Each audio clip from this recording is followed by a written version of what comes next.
নয়াদিল্লি নদীর কাছে এই বাংলাদেশিদের অভিনয়, আমরা শেখ হাসিনার কাছে এই বাংলাদেশিদের অভিনয়, আমরা শেখ হাসিনার কাছে এই বছর করে দলিল করে দিলাই সেই 17 বছর জন্মি করে তেমনি করিয়েছে।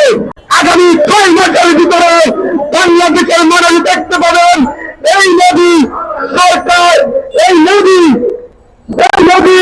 ভারত থেকে বিতাড়িত হয়েছে।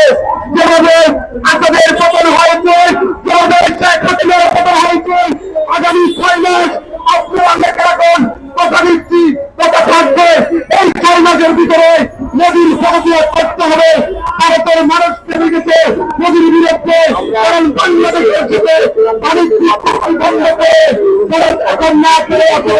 আমি বলতে চাই, এই ভারত আমাদের বিরুদ্ধে যদি ষড়যন্ত্র করে